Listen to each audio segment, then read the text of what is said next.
Hello, good morning or good afternoon. I'm Mark Kligman, Director of the Lowell Milken Center for Music of American Jewish Experience.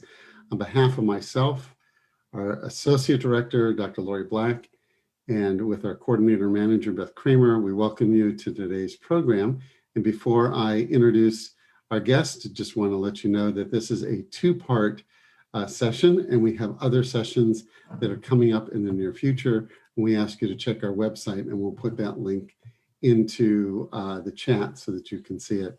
It gives me great pleasure to introduce Dr. Galeet Dardashti because I have known her for many, many years. I speak to you now from where I grew up in Northridge, California, where I live, which is when I first met Galeet, when I had the pleasure of working with her father, the Hazan of Temple Ramat Zion in Northridge, California, or Granada Hills. I forgot what it is called. Maybe that's Granada Hills. And when I first met Galeet in the 1980s, she was this lovely young lady. I don't know how old she was, but she was singing with a congregational choir and had such a great and beautiful voice. Then I had the pleasure of reconnecting with her many years later when I was in New York teaching, and Galeet was working in her capacity of learning of the subject that she's going to teach us, which is about Piyutim. Galeet has really gone on to do many incredible things. She has a doctorate from the University of Texas in Austin in anthropology, and she specializes on Middle Eastern and North African Piyutim, the incredible combination of Hebrew poetry and songs. And she's looked at that phenomenon in Israel. But in addition to her scholarship, she is equally a wonderful performer. And she has created one of the first all-female bands that really incorporates these Middle Eastern and world music traditions in a beautiful way, writes her own original music, has several recordings.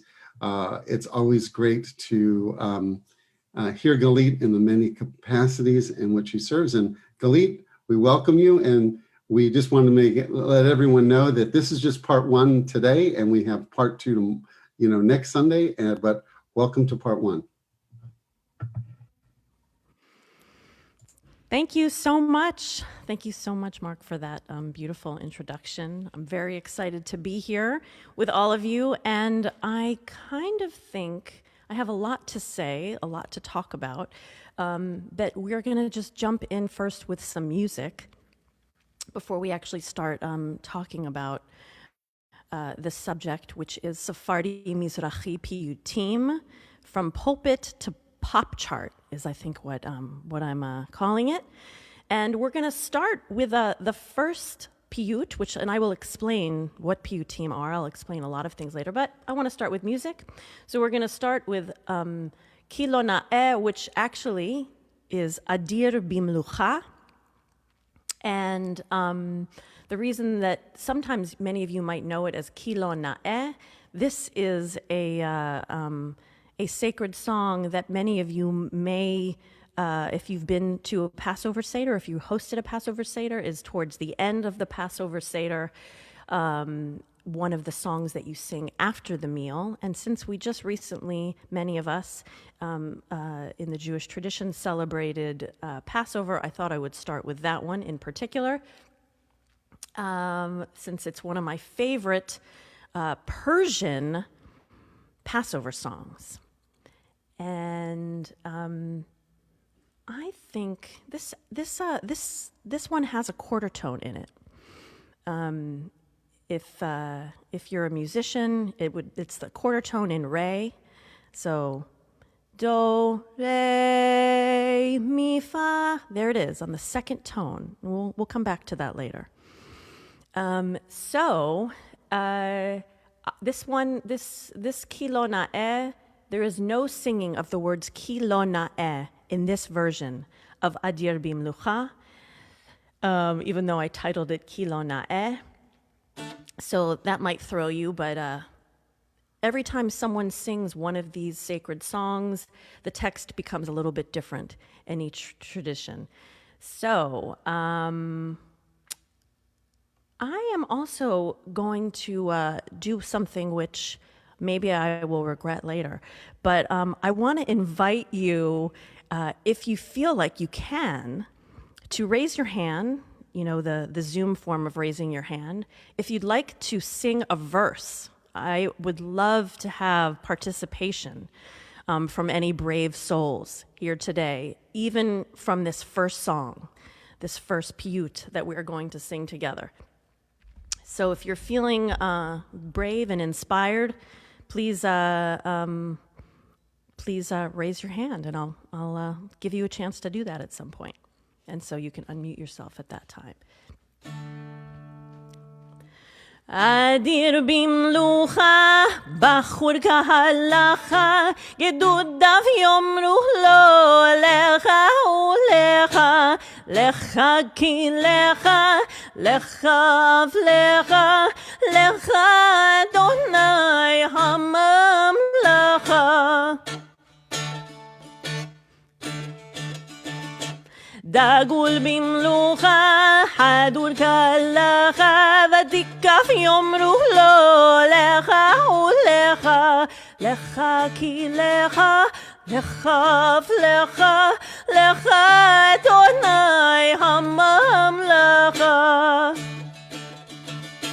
Zakai bimlucha, Chasin kalacha, tafnisav yomru lo, lecha ulecha, lecha ki lecha, lecha vlecha, lecha Adonai hamamlacha.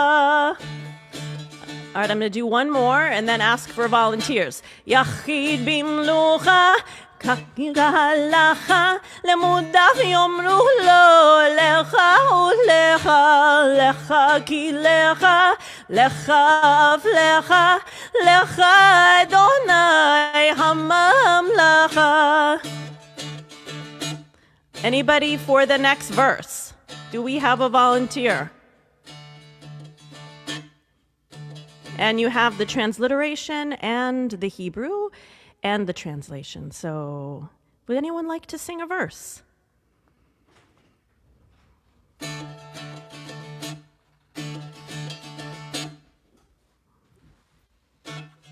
right, I'll do one more and see if anyone's brave. Kadosh bimlucha, rachum kahalacha, shenanav yomru lo, lecha ulecha, lecha ki lecha, lecha vlecha, lecha Adonai hamamlacha. Anyone? I'm going to take a look and see. Did anyone raise their hand?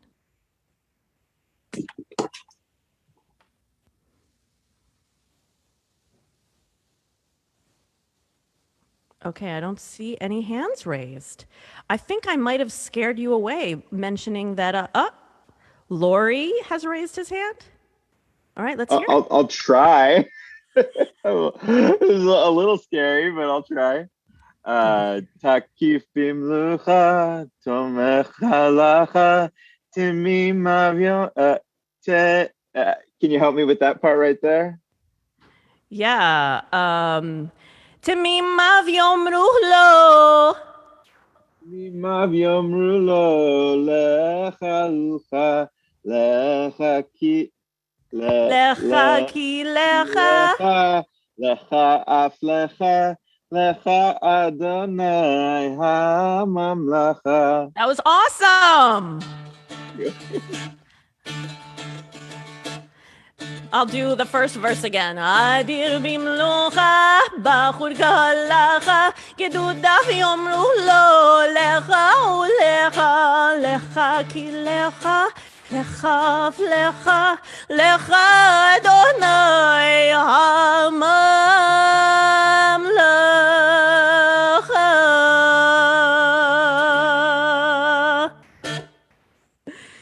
Thank you so much for volunteering.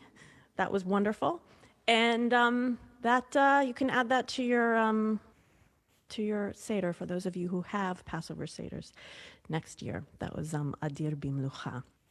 I see someone asked what my instrument is called, and actually this is not a Middle Eastern instrument at all. I will show it to you. Dun, dun, dun. It's a mountain dulcimer, and I'm not playing it like a mountain dulcimer. A friend of mine had it in her house, actually a cellist that I play with, and I think it sounds a lot like a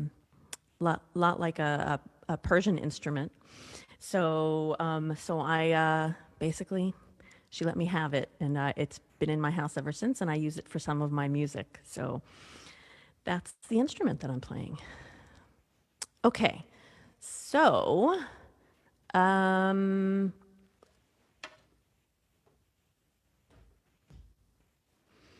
so we are going to be focusing here today on Sephardi, Mizrahi, Piyutim. And you can actually unshare, I guess, the screen for a little while. Thank you so much, because I'm going to talk for a little while.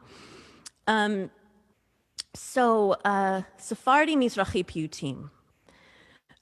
So I want to break down all of those terms, actually, because oftentimes we use words like Sephardi, Mizrahi, and I don't want to assume that everybody knows what those concepts mean. So I'm going to first of all just let you know that in many ways, both of these words, and really almost all of the words, I could have said Middle Eastern Jewish piyutim, and any of those terms would have been flawed. But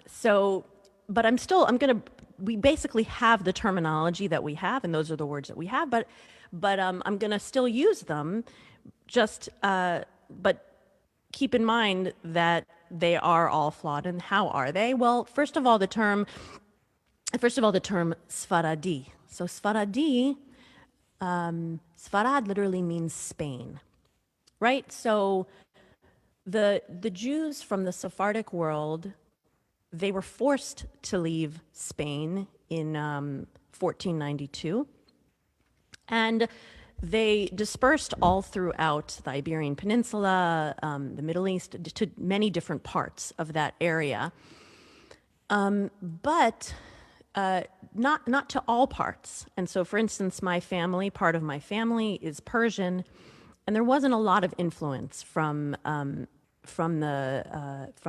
Spanish world that entered Iran or Iraq, for instance. And so, not everybody would use the term Sephardic. Not everybody who is not a Ashkenazi or a Western Jew would identify with the term Sephardic, such as myself. And there are many other reasons. Some people use the term Sephardi in Israel today to associate themselves with Europe, as opposed to Mizrahi, which I'm now going to get to. So I could really spend the entire hour talking about those terms, but I won't. But I will just tell you that I want to give you a little bit of background on the term Mizrahi. So the term Mizrahi started out really only in contemporary Israel, when the Jews from the Middle East and North Africa immigrated to Israel. Primarily, there were already Jews from Yemen and Bukharia and different parts outside of Palestine that were already living in Palestine. But the large number of Jews from the Middle East and North Africa that came to live in Israel came in the 1950s, after Israel was already a state. And they came to Israel being referred to as Edot HaMizrach, right? The tribes, or there's many ways you could translate Edot, but from the east, right? That's what it's translated as. So it's sort of east of what? That's a complicated term within itself. But it was basically, Edot HaMizrach was basically referring to these people as something other than what Israeli was at that time. And there was a pejorative nature to calling people to calling them Edot HaMizrach. But in particular, what was so interesting about it is that you had all of these people who were coming from such different places, speaking different languages, right? They didn't share the same languages. Some of them were, the majority were speaking Arabic, but different forms of Arabic. Turkish, Persian, etc. But they came from such different cultural experiences. Some coming from large cosmopolitan cities like, Baghdad or Tehran, Casablanca, but some of them coming from more remote areas that didn't have running water, like the Atlas Mountains.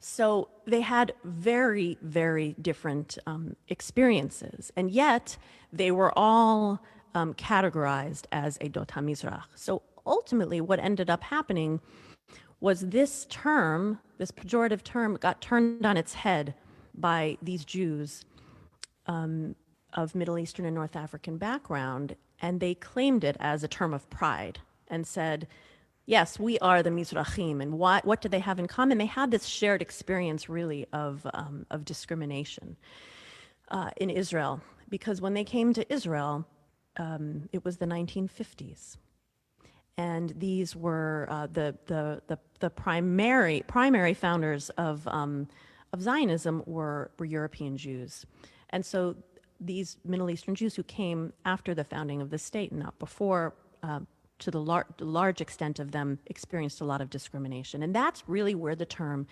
Mizrahi comes from. There is no historical precedent to using that term, Mizrahi.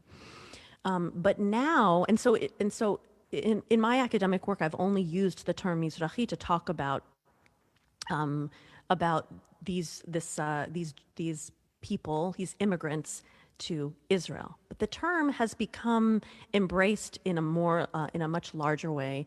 And now even I've found, in particular in the last 5 years, that North American Jews have embraced the term Mizrahim, calling themselves that, some of them, particularly those who are more left-leaning, are connecting to the struggle of Mizrahim in Israel.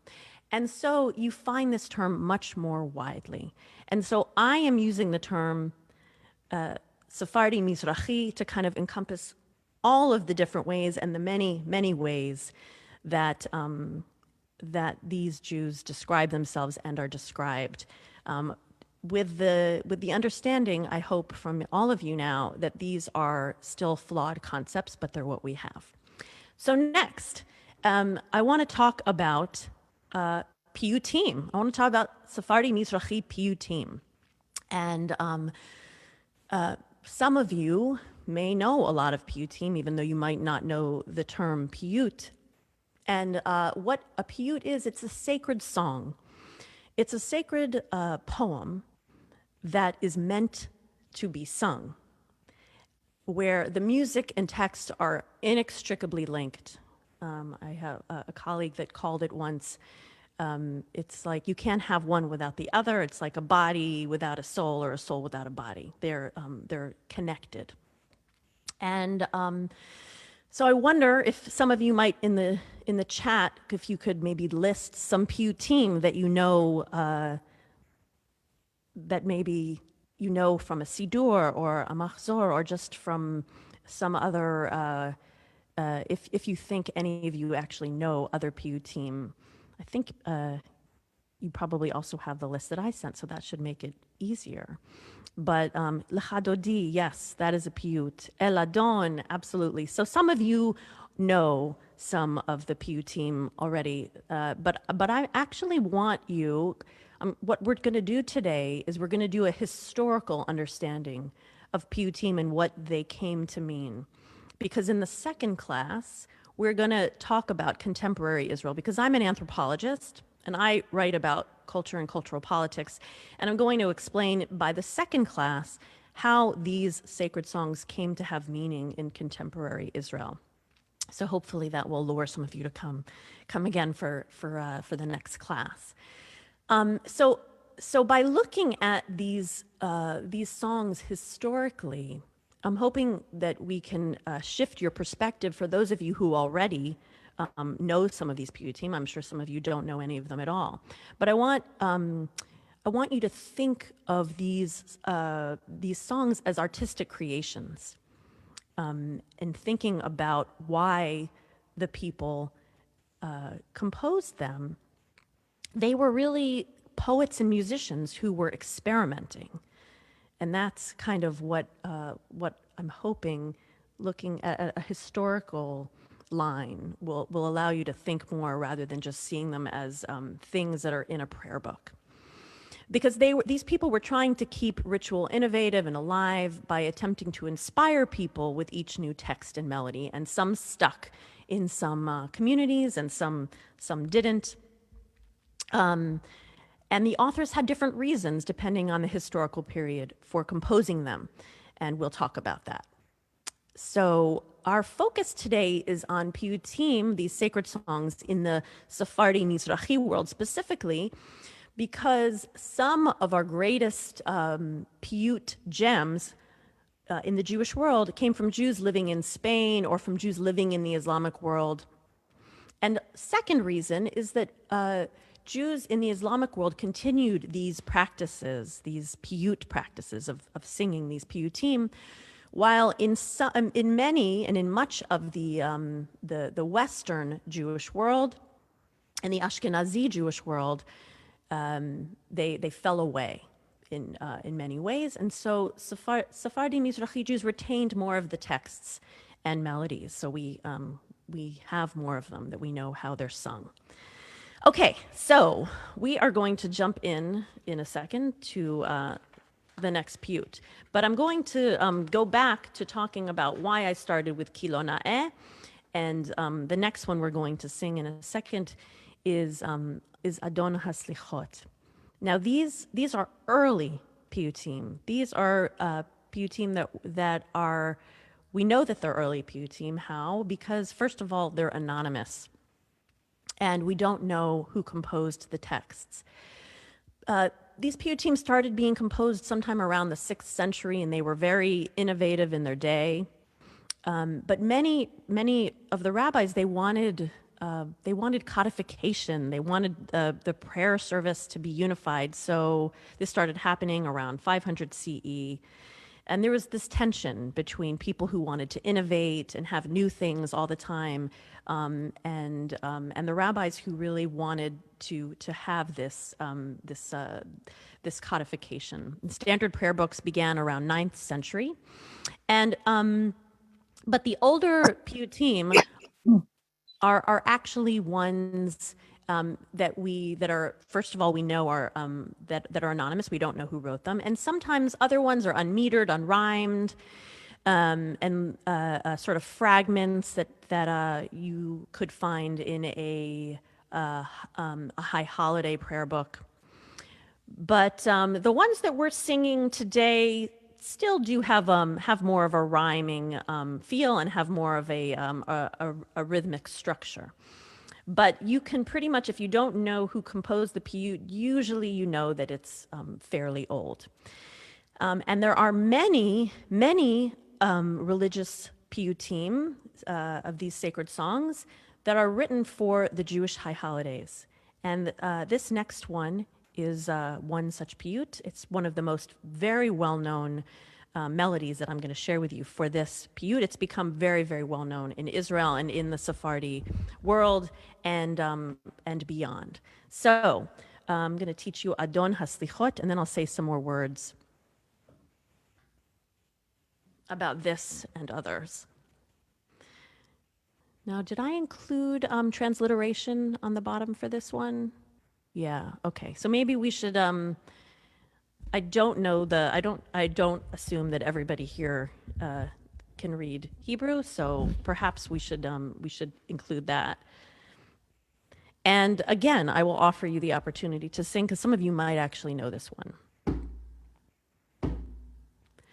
Adon Haslichot bochen levavot גולה עמוקות, דובר צדקות, חטאנו לפניך רחם עלינו, חטאנו לפניך רחם עלינו.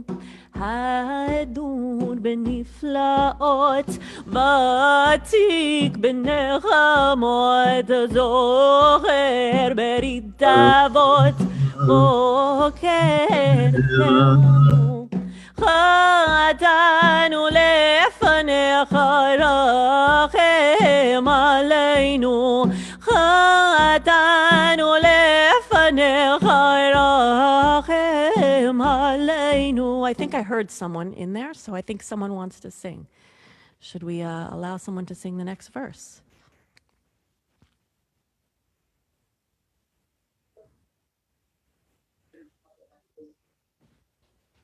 Or maybe someone accidentally unmuted themselves.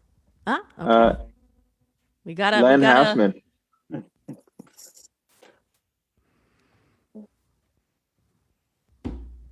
Let's hear it.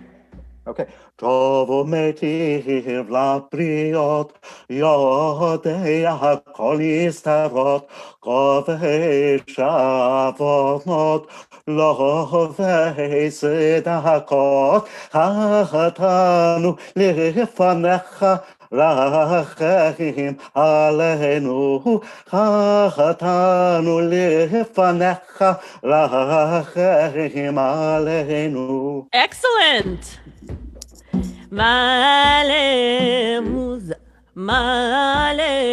zakiot nora tehilot, soleach havonot, one betzarot, chatanu lefanecha rachem aleinu, chatanu lefanecha rachem aleinu. If we don't have another volunteer, I'm going to go ahead and sing the next verse.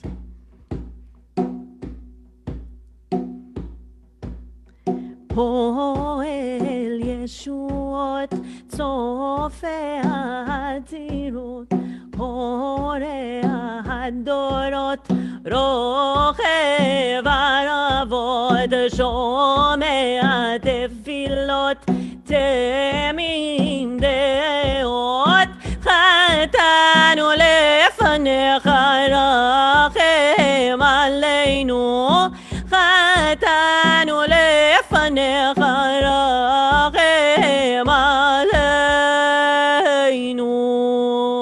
אדון הסליחות.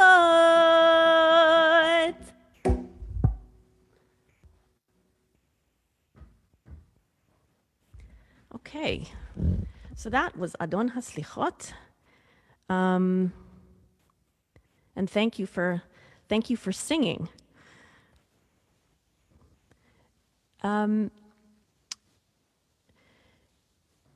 So first of all, there are many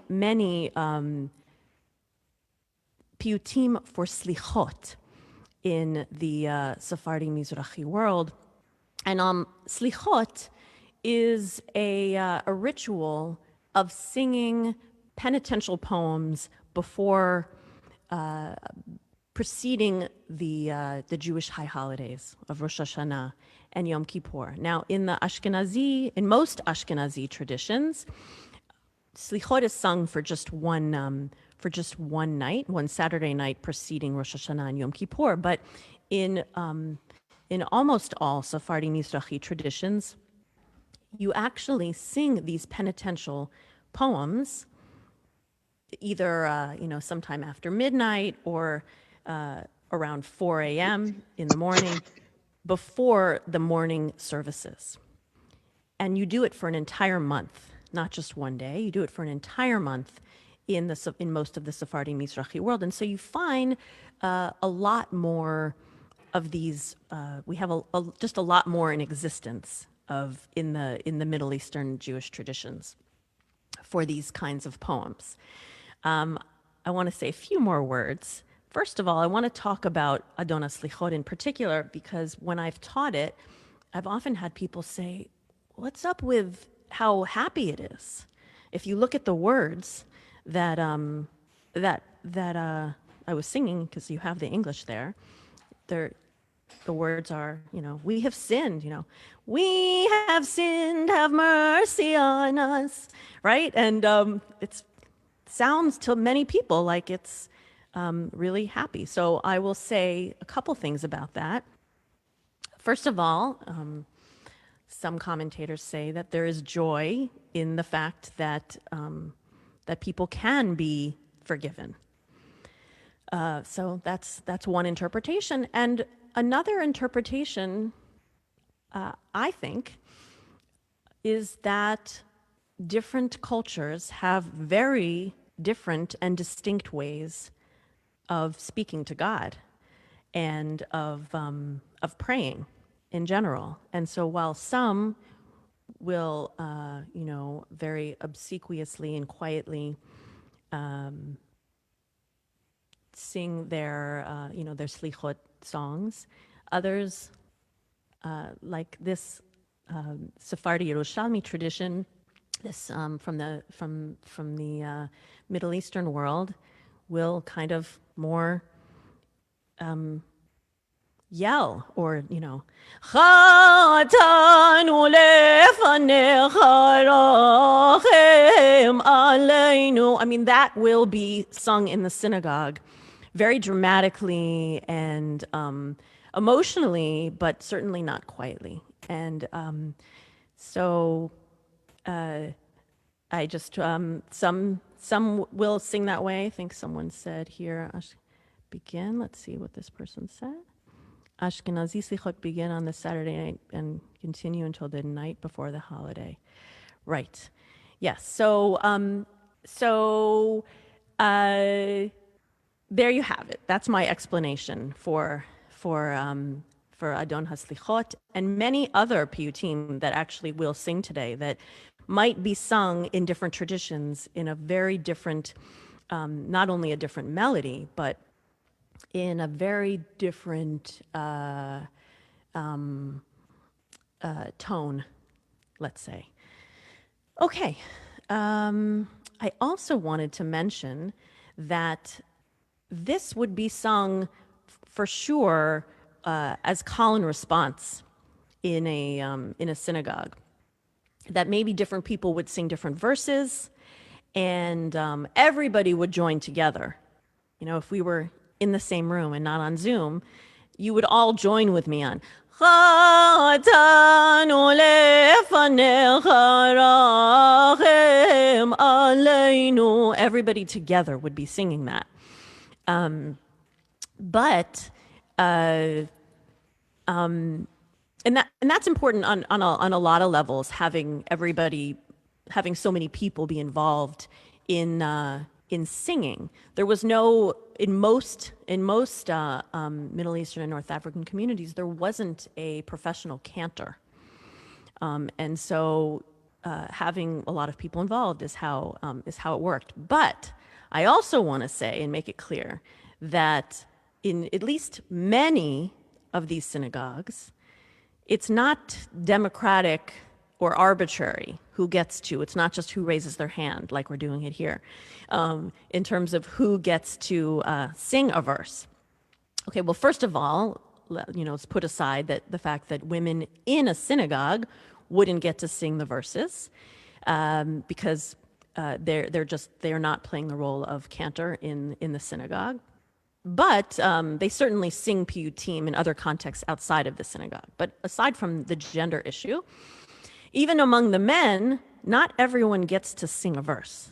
Okay, so for instance, if you go today to the Ades synagogue in Jerusalem, it's very choreographed and competitive, almost like a sport in terms of who gets to sing which verse, and because people take their music very, very seriously, and you have to basically know how to sing the mode and make sure you're singing the quarter tones correctly, etc.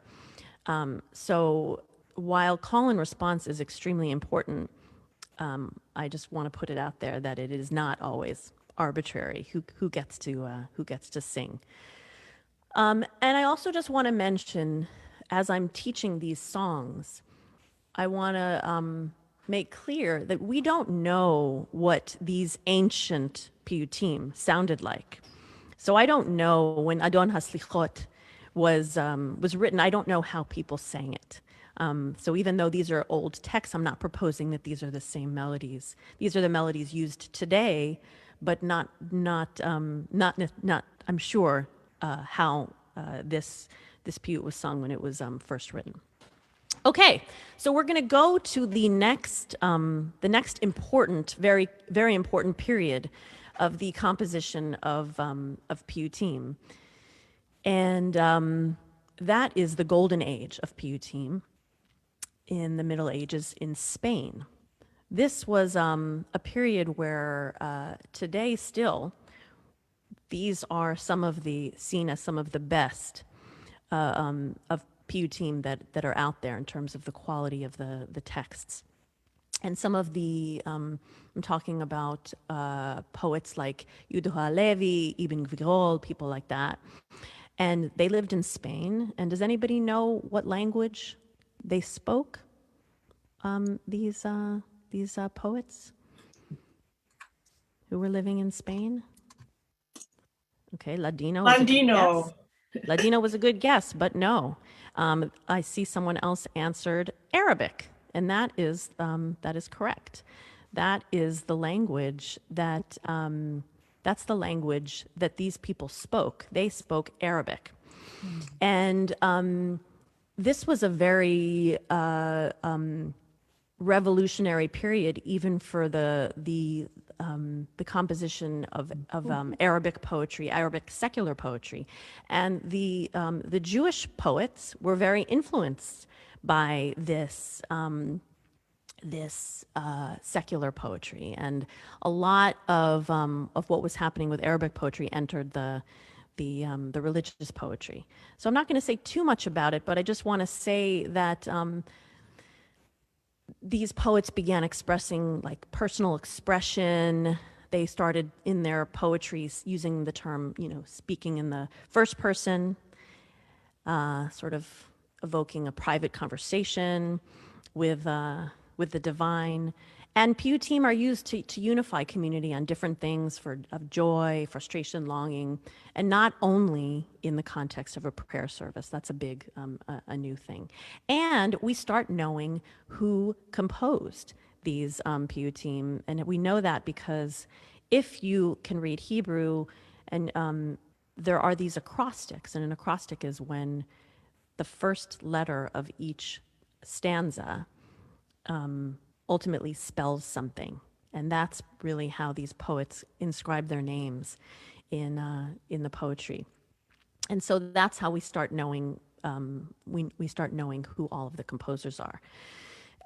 So I thought, since we have 2 sessions, we have a little bit more time than I sometimes have, I wanted to just take a look at this next piyut, because I wanted to include one by one of the greats, Yehuda Halevi.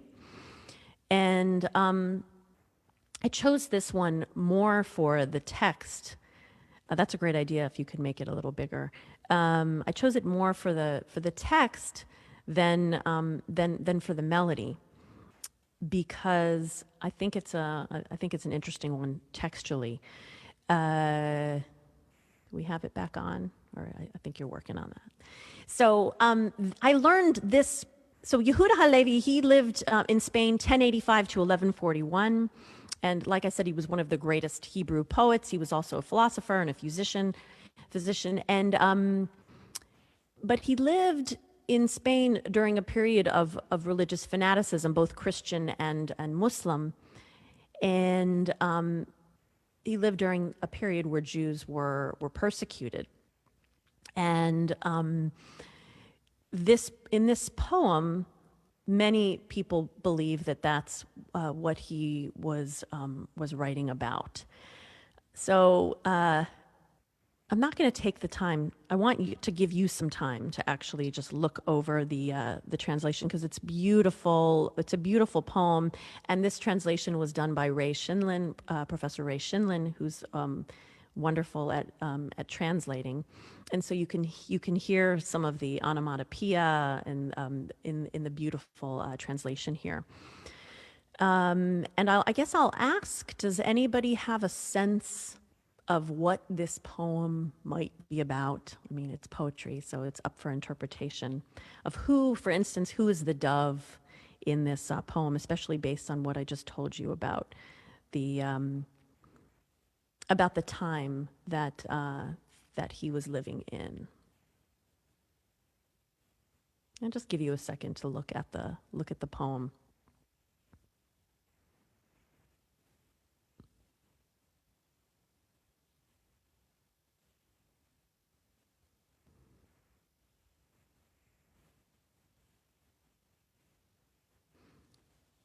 So many people say that this poem expresses some of the frustration of Jews being persecuted, and the dove is the Jewish people, right? And God is the lover who's spurning her and leaving her. So I learned this particular melody, and I found out this poem wasn't originally sung. There are some piyutim that were just written as poetry, but it started being sung around in the 1880s in Baghdad, is what I'm told. But the particular melody that I learned was in Israel during I guess it was about 2004, 2003, 2004, and the person this comes from the family tradition of Rabbi Yehuda Pedaya, brother of a famous professor, Chaviva Pedaya, in Israel. And I asked, or somebody asked, actually, I don't think it was me, who sang, when do you sing this particular poem? And the person who taught it said, you sing it during difficult times. And then he laughed and said, well, so you sing it all the time, because it was a difficult time in Israel at that particular juncture. And so this is Yonat Rechokim, and I just wanted to share it with you because there are these poems that express frustration, and we'll come back to these kinds of poems, and you'll see how this tradition actually is continued in the contemporary world. I'll just sing a little bit of it. Yonat rechokim nedadayara,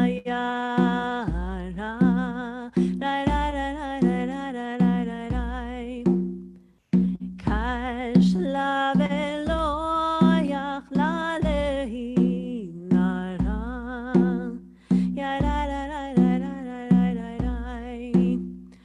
hitofefa, hitnofefa, chofafa, hitnofefa, hitnofefa, chofafa, saviv ledoda sochara sohara,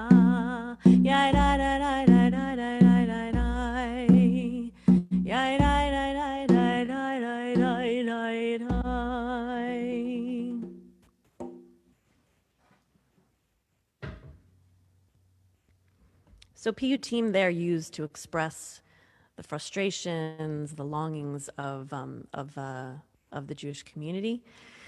The next one that I want to share with you was written by another very well-known poet, Ibn Virol, who also lived in Spain from 1021 to 1058. And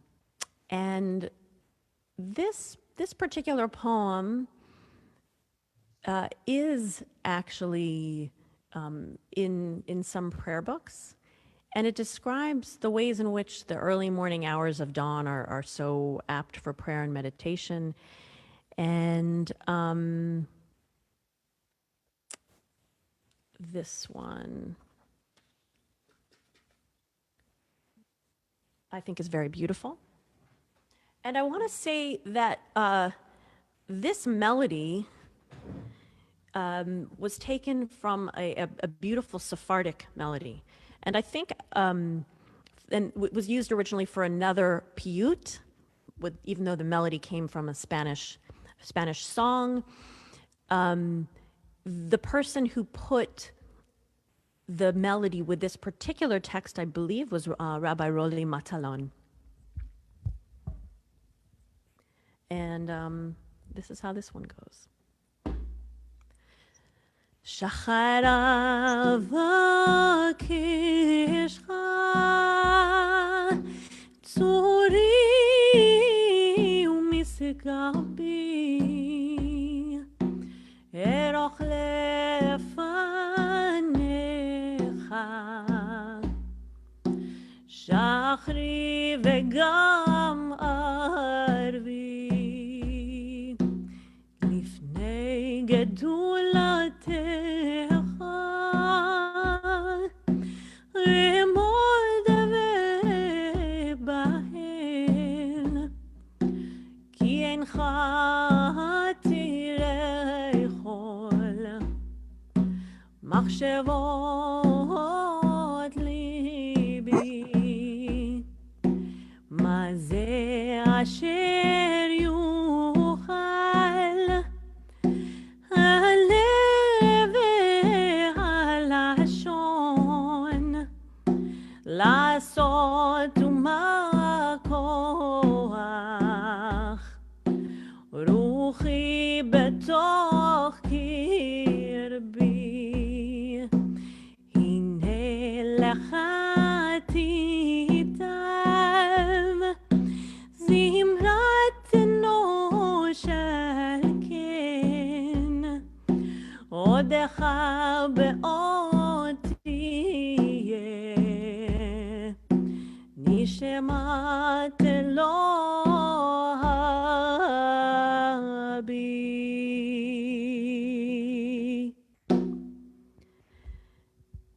And thank you, Dr. Judith Cohen. I put a comment in here that this isn't a Spanish song. It's a common tune used for a narrative ballad in the Ottoman area. And I love hearing that because actually it was taught to me as a Spanish song. But there are a lot of songs that are actually, people will fight over where they came from, and people will claim them as their own. And it's sometimes actually hard to know the actual origin of a specific melody. I could tell you many, many such stories. But thank you so much. I appreciate that note, and I will tell you some more about other ones soon. And I want to actually play you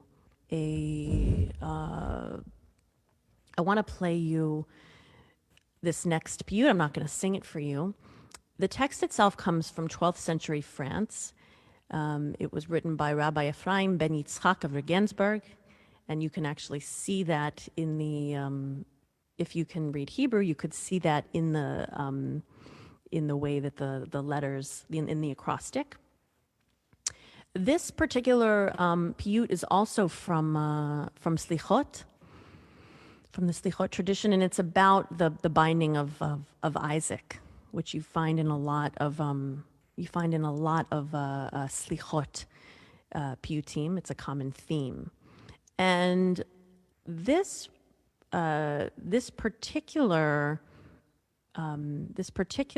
piyut was performed by one of my favorite paitanim, one of my favorite specialists in singing piyutim, and that is my grandfather. And I want you to hear this one because I want you to know that not all piyutim are call and response. If you have a great chazan and he can chant the piyut, then he will just chant it and interpret it.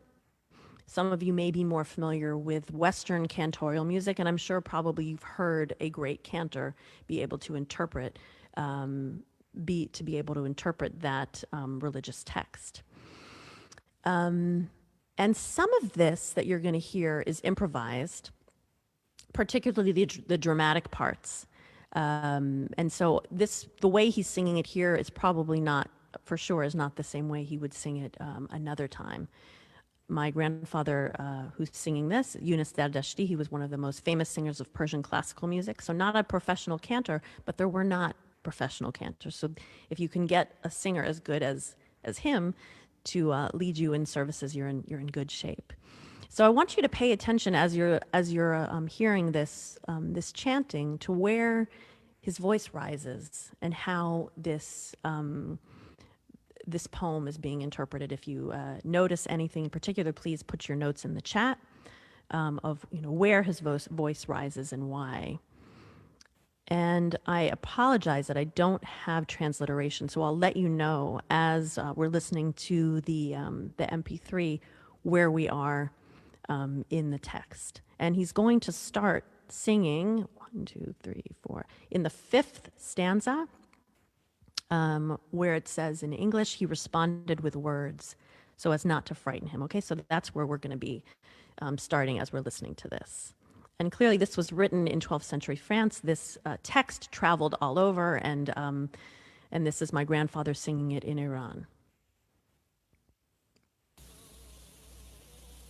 Milim heshivu milhab hilum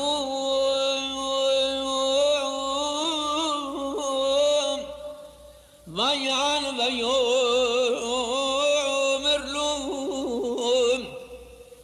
belli elhimir ellum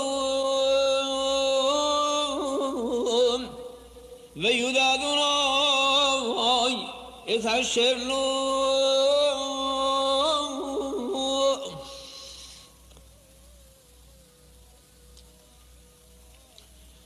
بمسموت خوام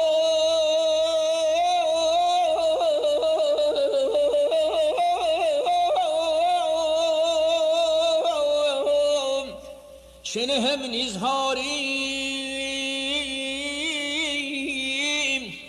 و اهر خالوم هر هریم هاشو و هر خونیم هاریم الأحد هاریم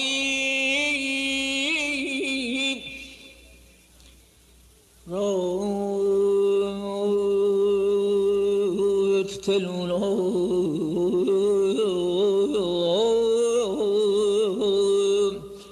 میهرو اشیعلو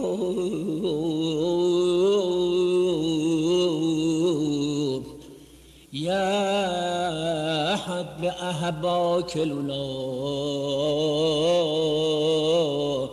يشروا وأربا مثلا.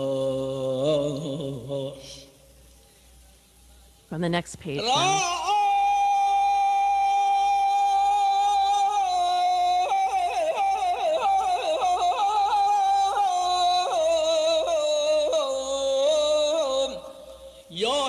که هو حسین نام لهروم همه سیم آوی و تیکن که بس تحسین لو تحمل ولوم تخسین. Okay, you could stop the recording now. Okay, so that was just a small snippet of in the interpretation of this particular piyut. And I wonder if any of you noticed where his voice rose and what he was trying to do there in his interpretation. You can write in the chat if you'd like. But I'll just say, one second, let me go to the chat. What are the vocal breaks called?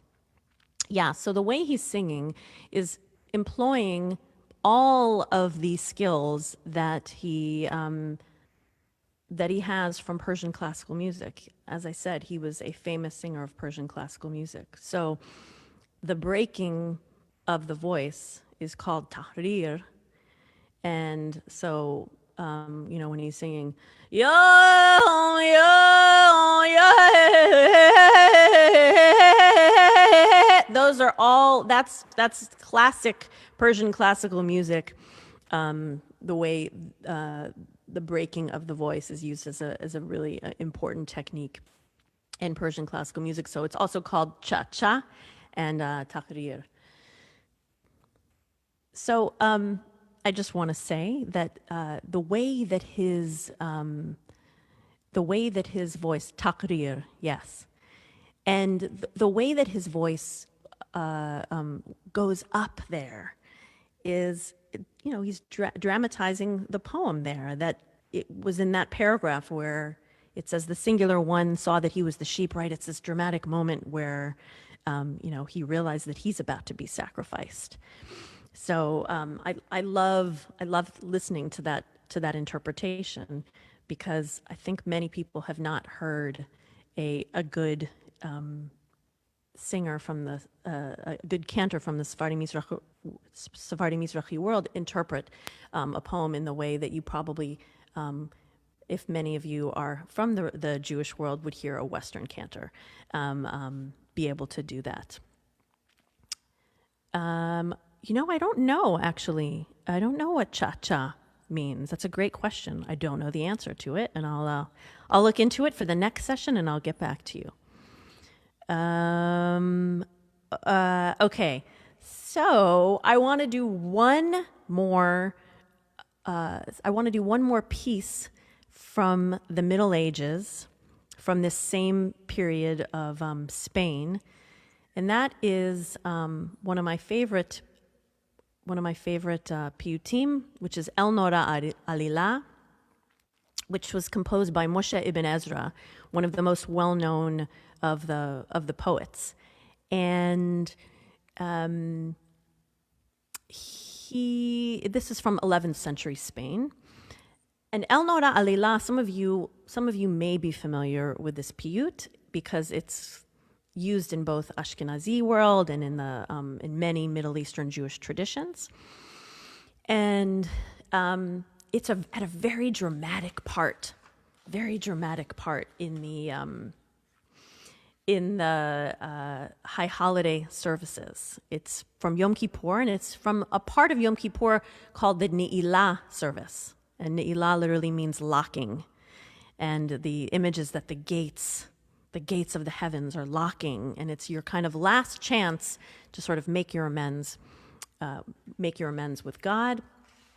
And I learned this particular rendition of El Nora Alilah from my family tradition, from my family's Persian tradition. And this is actually one of those melodies, like Adon Haslichot, where I have been singing this version of El Nora Alilah for so many years. And when I first started singing it, I remember very early on an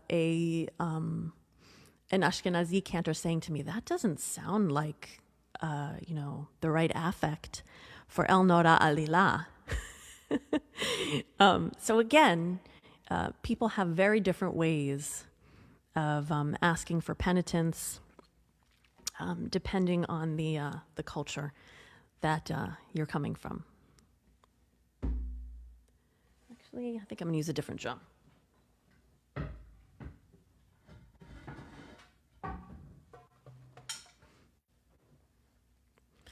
El Nora Alilah, hamze lanu mechila b'shetanayla. El Nora Alilah, hamze lanu mechila b'shetanayla. Betim mispar kiruim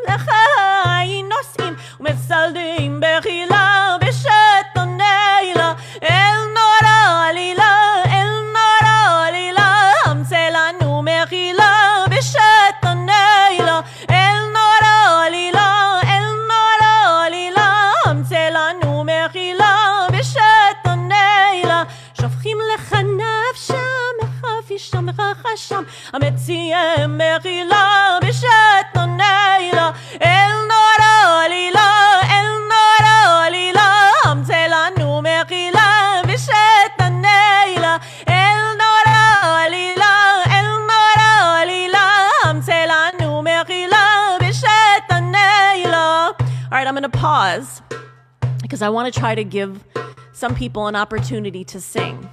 But what I want to first say is this is in the same mode as the first piece that I sang. And it's in, if it was in the Arab world, it would be called bayat or bayati. And it's one of the most popular dasgas. The musical tradition is called daska in the Persian tradition and makam in the Arab tradition. And like I sang for you before, do, re, mi, fa, mi, re, do, re, mi, fa. Okay, so it has that, you could call it a quarter tone. It's not exactly a quarter between the notes, but people call it a quarter tone or a microtone. And it's a very, very important makam. It's used quite a lot. Bayat or shur, as it's called here in the Persian tradition. And so I'm going to try to get you to hear that. This is going to be the last, I think, looking at the clock here, the last piyut that we're going to do today, and then we'll go to question and answer. But let's see. El Nora Alilah, El Nora Ali. Can everybody hear that note and sing it with me? El Nora Alilah. That's the quarter tone, okay? El Nora Alilah, hamtze lanu mechila beshat hane'ilah. So that's what you're going to try to get your ear to attune to be able to be able to sing the note correctly. Now, I should say that not every tradition sings the quarter tone exactly the same way. And so if you're going to attempt to sing, sorry about that, and not turn my phone off. 1 second.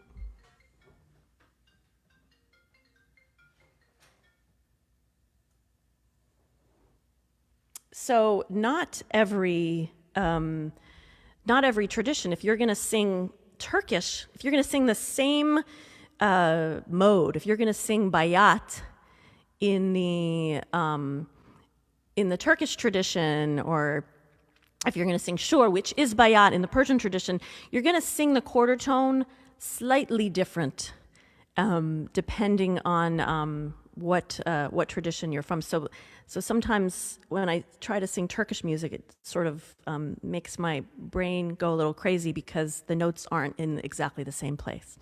So just to nerd out on you a little bit, to let you know that that fact. So El Nora Alilah, El Nora Alilah, hamtze lanu mechila beshat hane'ilah. So I just emphasized all the quarter tones for you, and maybe that will make you less inclined to want to sing with me. I'm not sure. I might have scared you away. But if you're not scared away, then please join with me. All right, here we go. El Nora Alilah, El Nora Alilah, hamtze lanu mechila beshat hane'ilah. El Nora Alilah, El Nora Alilah, hamtze lanu mechila beshat hane'ilah. Anyone want to do a verse? מתים מספר קרואים לחיים נוסעים ומסלדים בחילה בשעת הלילה. אל נורה עלילה, אל נורה עלילה, המצא לנו מחילה בשעת הלילה. Anybody? זכור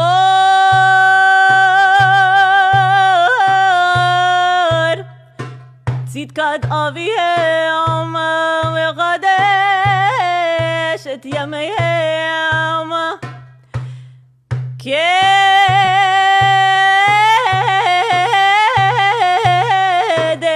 ותחילה כקדם ותחילה בשעת נעילה אל נורא עלילה אל נורא עלילה המצא לנו מחילה בשעת נעילה אל נורא עלילה אל נורא עלילה המצא לנו מחילה בשעת נעילה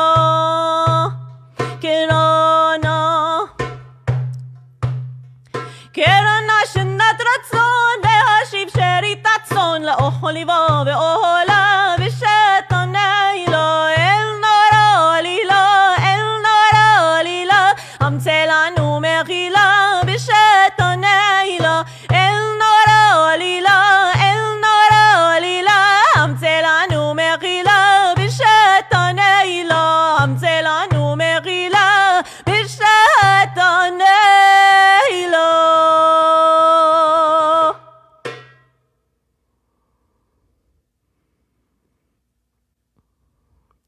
So thank you very much. We will continue with any questions that you may have, and I look forward to seeing you next week as well.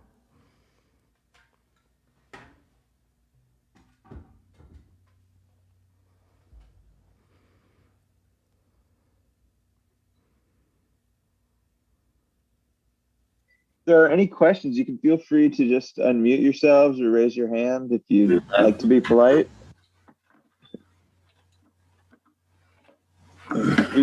Gary and Amber, did you have a question? Yes, I do. Yes, we do.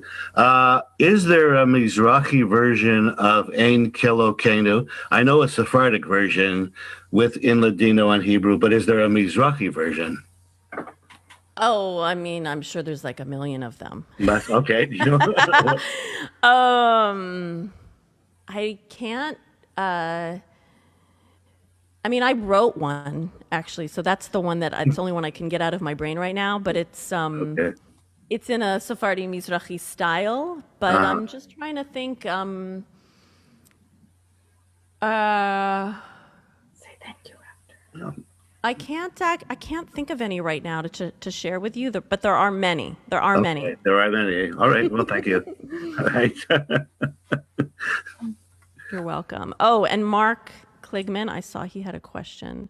Can you tell us more about how you learned the music and to sing this style? I know this is an interesting story. Well, as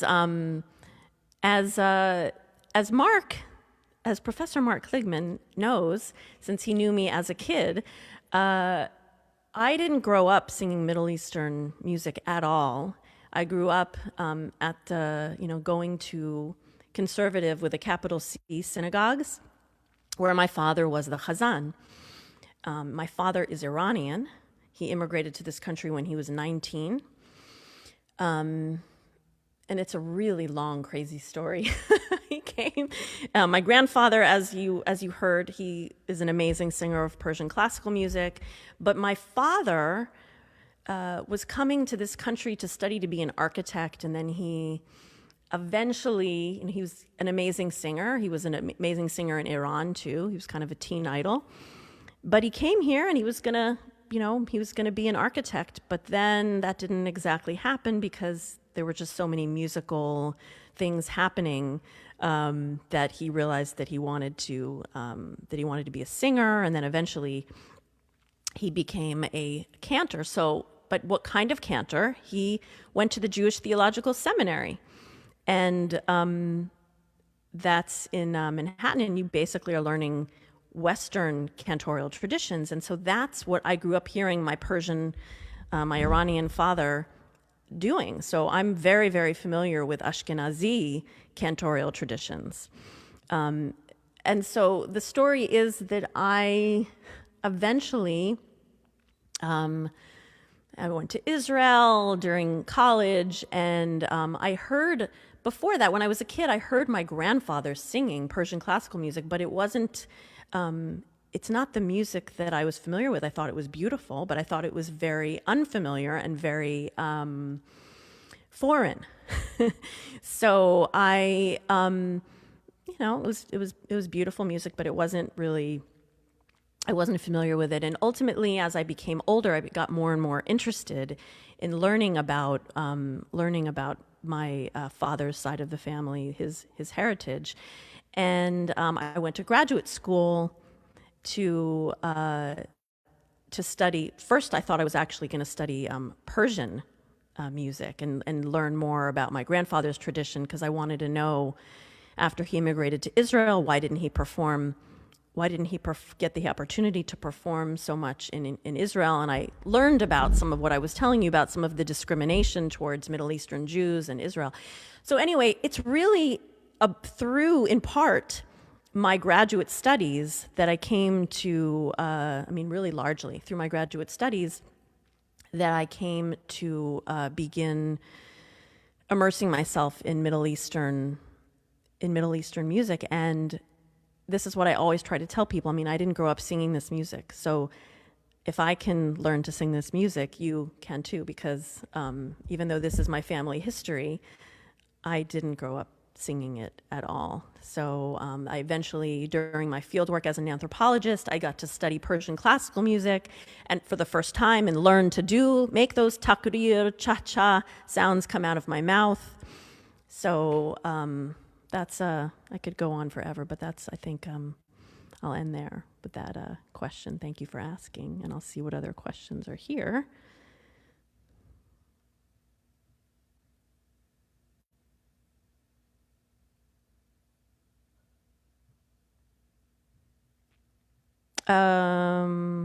Yes, my uncle was in Cherry Hill. That was my uncle. I'm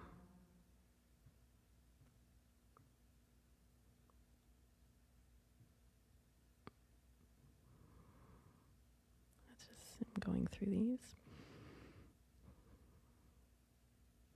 The music that I was, it was just a basic, I don't even remember what I was playing on Nora Alilah. Doom tech, doom tech. That was basically, it's a 4/4 pattern, very, very basic Middle Eastern pattern, yes. Right, also known as Maksum, thank you. And there was another question.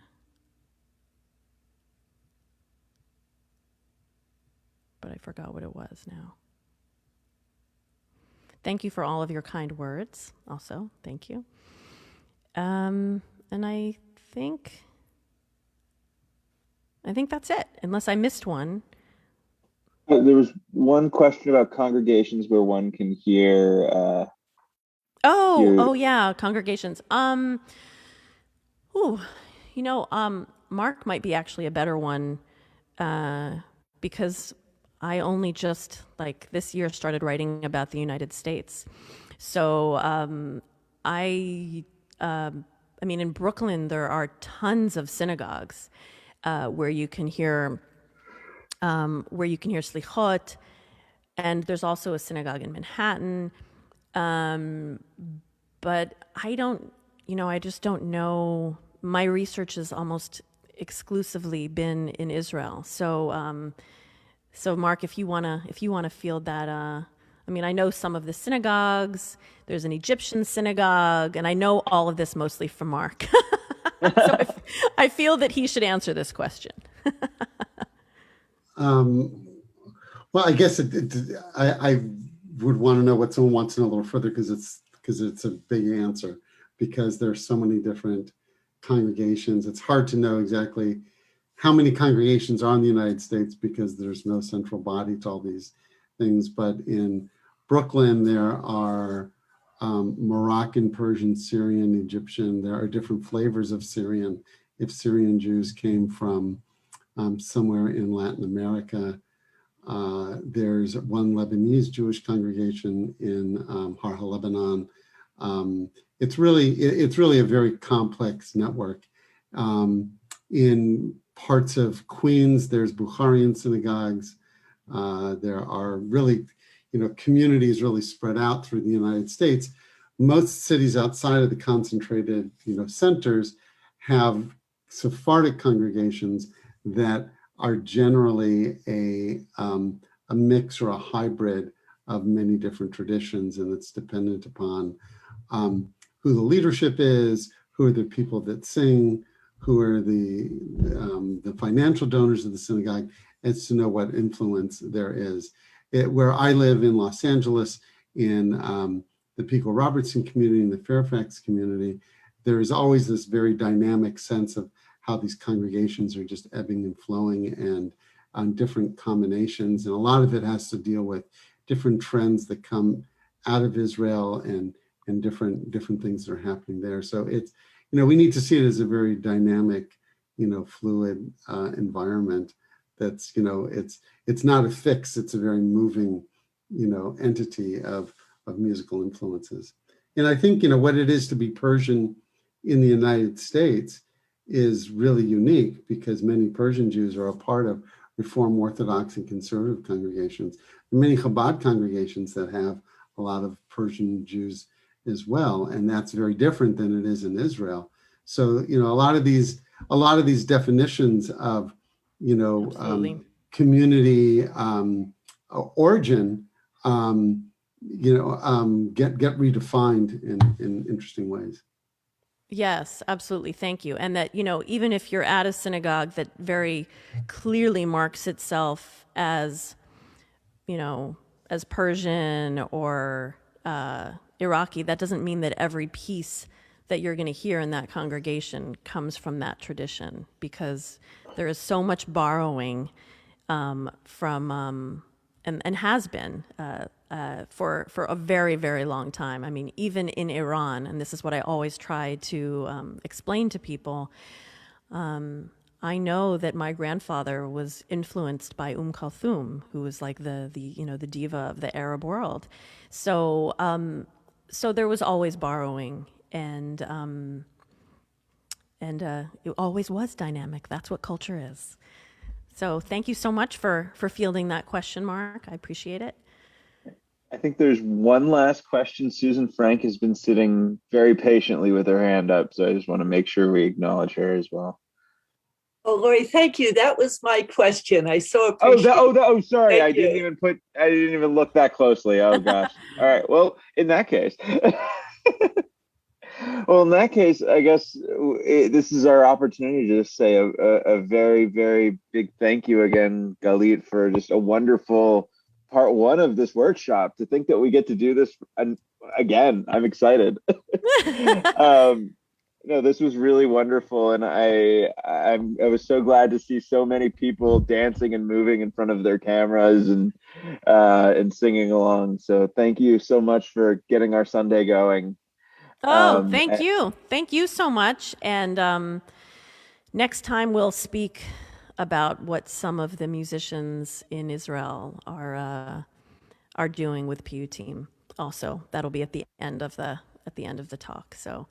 Thanks again. Thanks for coming. And Fantastic. Thank you so much to UCLA for having me.